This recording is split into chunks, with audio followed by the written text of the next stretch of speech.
My name is Nathaniel van Wienen, and the title of my presentation again is Absent Voices, Unpacking the Debate over Belgium's Burqa Ban. Now, this debate was the subject of my research as I traveled to Belgium this past fall with the Internships in Francophone Europe program in Brussels. The ban is a piece of legislation passed in 2011 actually by Belgian Parliament, which targets around 200 Muslim women who chose to veil their faces according to their interpretation of Islam. Now, I put the phrase burqa ban in quotes for two reasons, the first of which being that the burqa, the mode of choice, or the word of choice by members of parliament and reporters in the press alike, is actually a phenomenon largely limited to Afghanistan, a context which lends the word connotations to do with terrorism and the oppression of women, whereas most of the women in Belgium that are veiling their faces are wearing the niqab, which, as you can see, is a piece of clothing which leaves room for the eyes and actually has a completely different cultural context. But beyond inaccuracy, the second reason why I put it in quotes is because, in spite of all of this talk about Islam and the oppression of women and burqas, the actual text of the law doesn't make mention of any of this, merely speaking of people who mask their faces in public such that they are not identifiable. Now, maybe this makes sense to the legislator, who otherwise might face accusations of direct discrimination on grounds of religion. Nonetheless, there were accusations leveled by a nearly unanimous international human rights community, which argued that Parliament in Belgium should be very careful when they are trying to pass a law such as this, that they should hold auditions of the women who are concerned before Parliament, that they should ask an opinion of the Belgian Council of State, which is customary in matters pertaining to human rights. However, on the pretext of urgency, Belgian Parliament took none of these actions, arguing that this law needed to be passed as quickly as possible and effectively ignored the perspective of this entire community from within Belgium and around the world.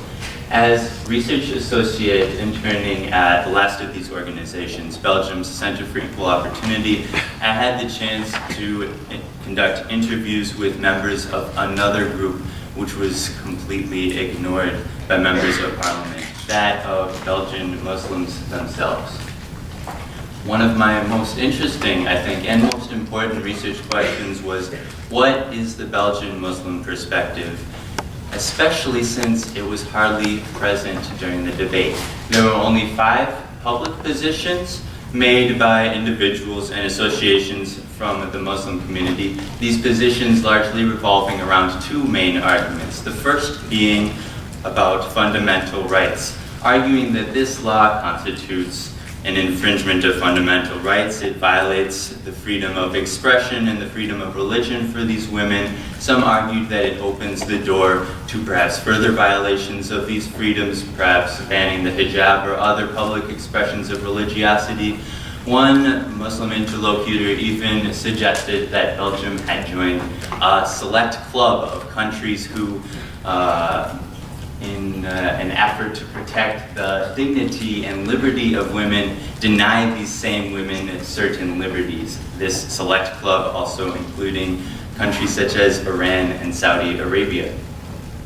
The second argument forwarded by Muslim actors was not concerning just these 200 some Muslim women, but the entire Muslim community, arguing that when you have a highly sensationalized debate at the forefront of the media about Islam and threats to security, about Islam and the undermining of democracy, about Islam and the oppression of women, these are all negative images which, whether they are accurate or not, reinforce and perpetuate already deeply ingrained negative perception of an also already highly stigmatized community.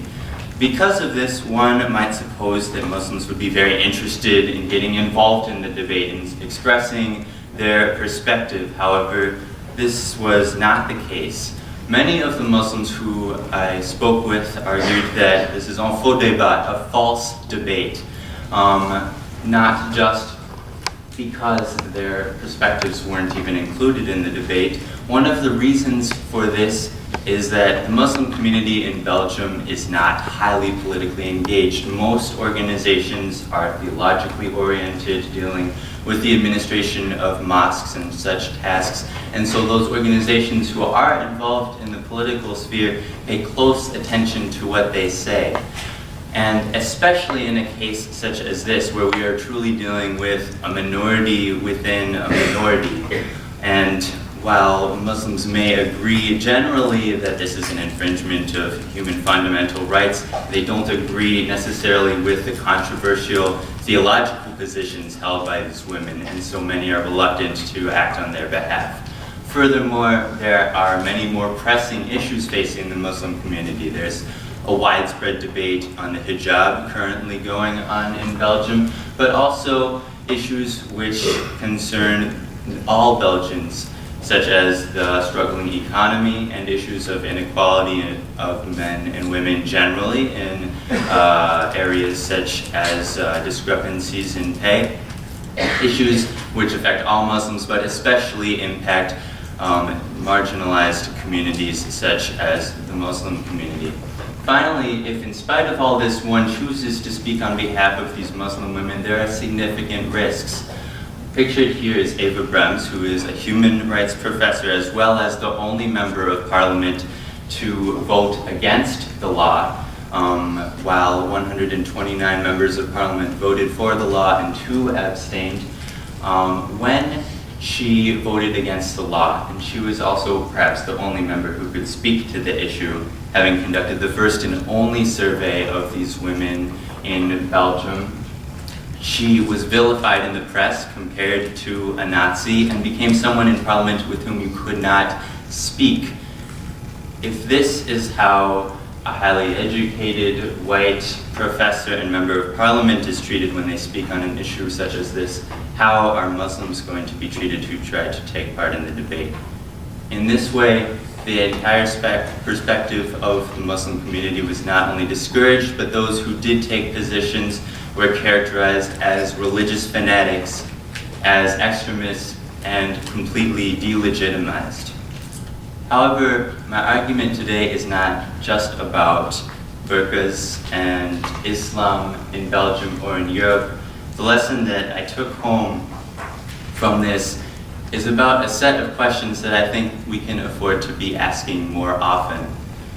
What are the stories that are being told, and what are the voices that are speaking, or perhaps more importantly, what are the voices that are not being heard? What are the stories that we aren't listening to, and why aren't we listening to them? These are questions that we can ask ourselves not just in Belgium, but all around the world and in the United States as much as anywhere else. Thank you.